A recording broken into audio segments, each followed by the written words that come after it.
Well, Forbes calls her one of the most powerful women in the world. She is COO of Facebook and author of what she calls a sort of feminist manifesto, but one that she hopes inspires men as much as it inspires women. Tonight in the Kelly File exclusive, Sheryl Sandburg is here to discuss the update to her best-selling book. It's called Lean In for Graduates. It's just out this week. Sheryl, great to see you. Thank you for having me. It's great to be here with you. I love that. Feminist manifesto, sort of. Why not just sign onto it? Just go for it. It is. I think it became that as I wrote it. But when I was first writing it, I wasn't sure what it was. But here's what I was sure of. The world has been run by men exclusively almost for far too long. And I think we'd get to better decisions if women's voices were equally heard at those tables. But why didn't you just sit back? I mean, so you were raised in a normal family. I mean, you didn't grow up with tons of dough, although she's almost a billionaire now. So, okay, just saying. But you were raised in a normal family. You turn out to be extremely smart. You go to Harvard, graduate summa cum laude.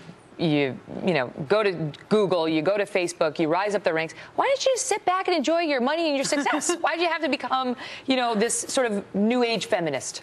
Well, I wasn't, at least outwardly, a feminist for a long time because I followed the rules as I thought I was supposed to, which is you never talk about being a woman in corporate America.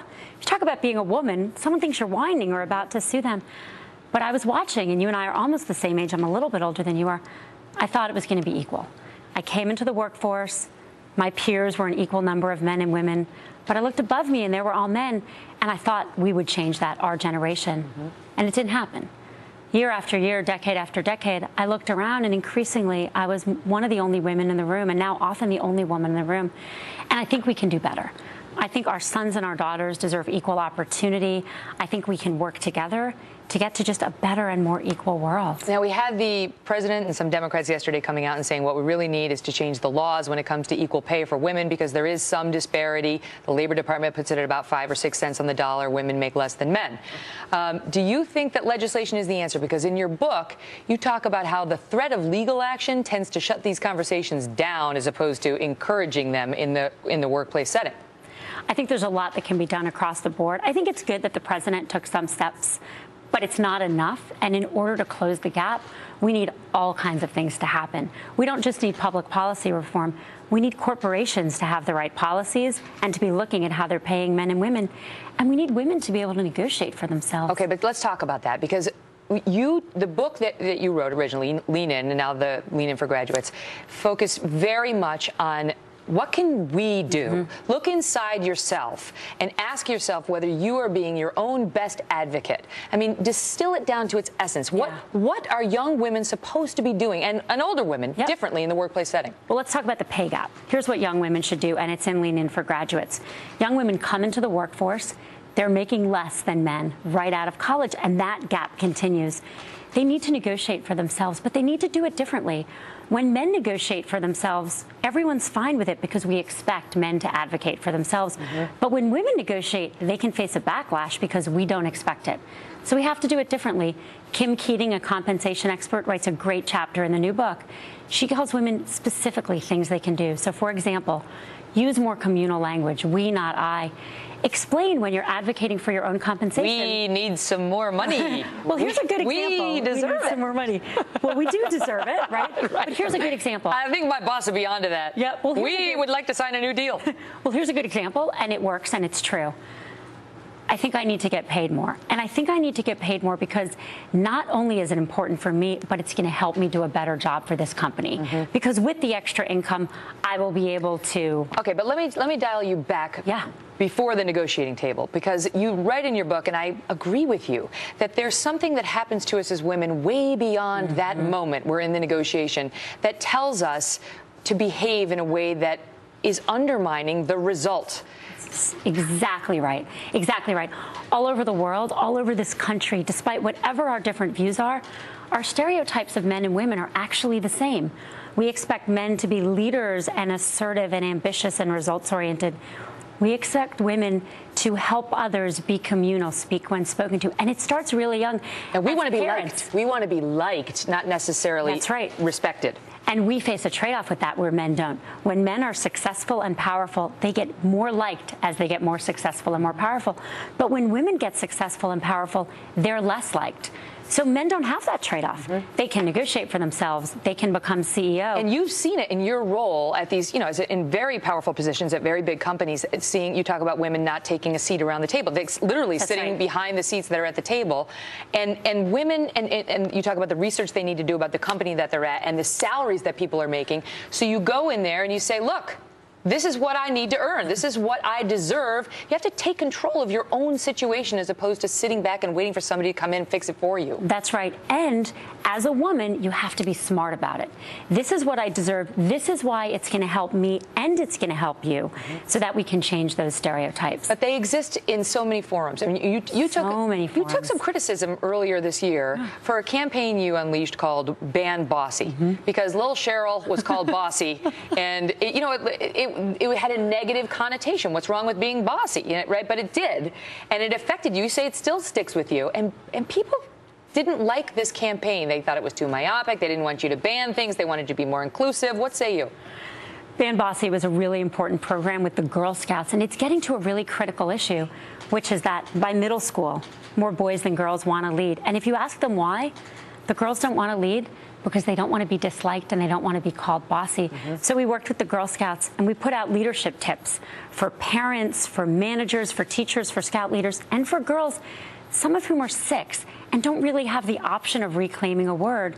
Instead, what Ban Bossy was about was making all of us aware that we start discouraging girls early.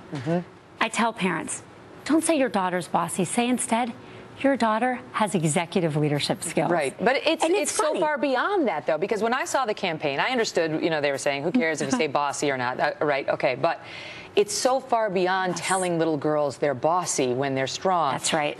So I have a 4-year-old boy, a 3-year-old girl, and an infant, an 8-month-old boy.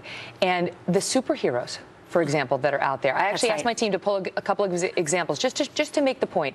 Now look at how they portray Superman versus Supergirl. Just the names, right? Absolutely. Superman and Supergirl, but the Supergirl has got midriff showing, huge breasts, a mini skirt. She's all about sexuality, her sex appeal. Yes. Superman's got the broad shoulders. He's covered up. He's strong.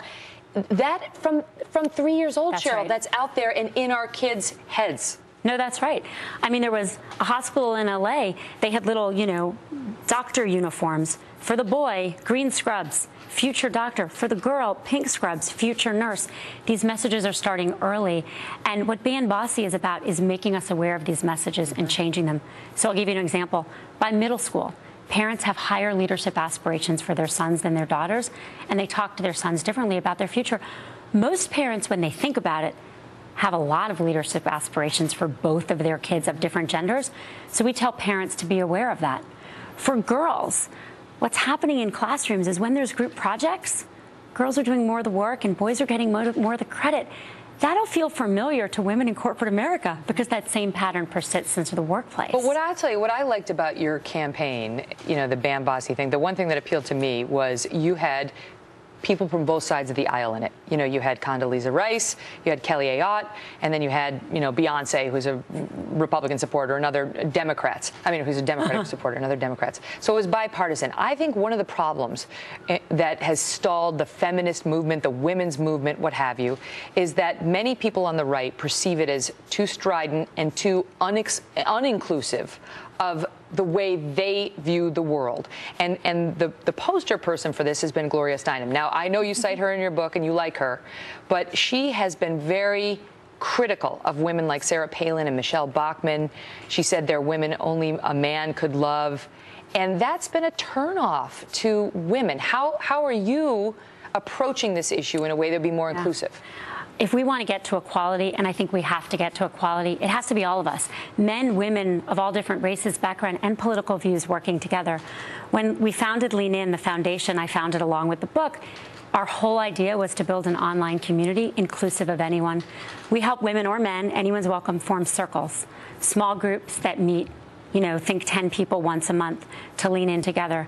They come in all shapes, forms, and sizes of all political views. We have them, in the most liberal campuses and the most conservative campuses. We have them of all ages and backgrounds. and they can all work together. Have you ever talked to her? I know her, you know some of these, sort of iconic feminists, but have you ever talked to them about being more inclusive in the message, or is it just not possible given their positions on issues like abortion and so on? Like the two sides are too diametrically opposed. I think we have to find a way to come together. Let's take the word feminism for a minute. It's not a popular word. It's a word a lot of people have. I don't like that word. I've said that before. I don't like it. And you said you used to not like it. And I used to not like it. So if you ask American women, are you a feminist? 24% will say yes. If you say feminism means you're for equality for the sexes, are you a feminist? All of a sudden, a majority say yes. Well, but women like Gloria Steinem seem to embody the feminist movement in the minds of many. And I'll tell you, there are pictures of her out there with the shirt, I had an abortion, and then she's out there bashing, everybody on the right, and it makes people who are independent-minded think, you know what, I'm not really going to align myself with this person and this brand of feminism. You're a challenge because it doesn't seem like anybody else is really standing up and wanting to make these points for women right now, except for you. You're one of the main people doing it. That's your challenge, is being more inclusive. I think we can come together and do it. And the circles are a perfect example. So we launched a year ago. Our goal was to have 1,000 circles. There are 16,000 circles. Are you big on abortion, contraception? Those are divisive issues right now. The circles are about a group of people coming together, being explicit about what they want in their own lives. Well, you completely believe and prove that a woman can be a successful executive at the office and a wonderful mother at home. That doesn't mean you don't have guilt. And you talk in your book about guilt. I want to get the how you say can I have it all is a huge trap for women, and that guilt management can be just as important as time management for mothers, because we're constantly being sent messages from ourselves first and then from the outside world that what we're doing, our choices are wrong. I mean, I had a debate about this on the air with Eric Erickson and Lou Dobbs. Which is how we met. I loved it so much, I just called you to congratulate you. And this, just for the viewers who didn't see it, this is how it started. Watch. So I'll start with you, Eric. What makes you dominant and me submissive? And who died and made you scientist-in-chief? So I loved this so much that I called you, and we became friends over it. And I was really impressed that you did it, because the guilt is such a big issue for all of us. I have a great story in the book of a friend of mine, Sheryl and Steve. They both work full time. Their daughter was introducing her parents at school night, and she said, "This is Steve. He works in real estate and he loves to sing. This is my mommy. She works and she never picks me up." The mommy picks her up much more than the daddy. Now, why is that little girl saying that? Because those are the messages she gets.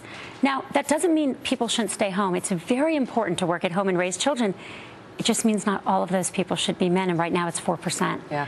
And it doesn't mean kids don't need to be picked up, but when both people in the couple are working full time, the father can do the picking up too, and that'll make those families stronger. We have to stop shooting for having it all and just shooting for having what's reasonable, what we can reasonably accomplish in our work and our home lives. In a way, we have to set the bar a little bit lower for ourselves so that we're not making it, I must be firing on all cylinders at all times. Working women, and most mothers are working because they have to, are getting squeezed on both sides. Working hours are expanding. We all have our Blackberries and our iPods and our email all the time. We can be reached all the time. And then motherhood hours are expanding. The average working mother today spends as much time one-on-one with her children than the average non-working mother did 30 years ago. So the expectations are growing. And so as women, we can constantly feel like we're not doing anything enough. And that's what needs to change. Are you going to run for office? No. Definitely not. I don't want to run for office. I really love my job at Facebook. I love raising my kids. And I love what I get to do in my spare time with Lean In. All these women coming together all over the world to support each other. Now, how about politically? I mean, would you support, I know you support women, but would you support a Republican presidential candidate who's a woman as well as a Democrat? I'd have to meet the person, because with candidates, it has to be the person and their views. But I will say that I want more women to be elected in office. And I think we have a travesty of low expectations. In the last Senate election, women won 20% of the seats. And all the headlines kept saying, women take over the Senate, women take over the Senate. And I felt like saying to everyone, wait a second. No, they didn't. 50% of the population having 20% of the seats, that's not a takeover, it's a gap. So I'm for more women in more office at every level. There's a great story in the book. A young woman named Sarah had been approached about running for mayor, thought she couldn't do it. She had 2 young kids. Read Lean In, ran, became the first female and youngest mayor of Pleasanton, Iowa. She's in office today. Now, Levin, you've done a good job of being apolitical, but I want to ask you, do you think a group like Now needs to be less political? Because they were very slow, if at all, to come to the defense of Michelle Bachmann and Sarah Palin, you know, when things like the C word were bandied about these women. And a lot of the women on the right said, where are they? Where are they when it's a Republican woman versus a Democrat woman?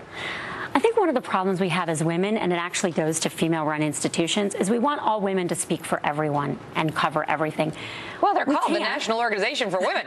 Well, different organizations do different things, and different organizations are allowed to do different things.